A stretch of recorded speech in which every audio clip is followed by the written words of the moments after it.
তোমার বুকে যে যন্ত্রণা হয়েছে তার শতগুণ যন্ত্রণা আমার বুকে হচ্ছে আব্বা। আমি আর প্রতিশোধ লুবো আব্বা, পৃথিবীর কেউ আমাকে আটকাইতে পারবে না। তোমার বুক দিয়ে রক্ত বাই করেছে, আমি আমি ছাড়বো না ওকে।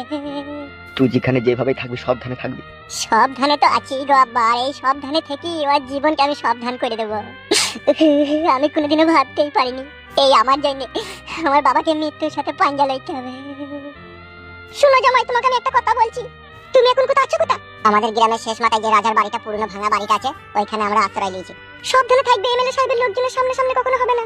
তার কারণ তুমি তো সবই বুঝতে পারছো, ওরা এখন আমাদের চরম শত্রু হয়ে দাঁড়িয়েছে। তোমার কিছু হয়ে গেলে তোমার বাবাকে আর বাঁচানো যাবে না। তাহলে তুমি চিন্তা করবে না শাশুড়ি মা, আমি ঠিক সেফটি জায়গাতে আছি, আমার কোনো অসুবিধা হবে না। তাহলেও সাবধানে থাকবি, বুঝলি বাপ? আমাকে নিয়ে একদম চিন্তা করবে না। হ্যাঁ আব্বা। কি গো, তুমি কখন এলে? এই তো এখনই এলাম। তুমি কেমন আছো? ভালো আছো তো তুমি? হ্যাঁ আমি ভালো আছি, তুমি ভালো আছো তো? আছি বউ, কোনো রকম। বলছি বউ, ভাত রান্না হয়ে গেছে? হ্যাঁ হয়ে গেছে তো। চলো আমি চাটি ভাত নিয়ে যাবো। এসো।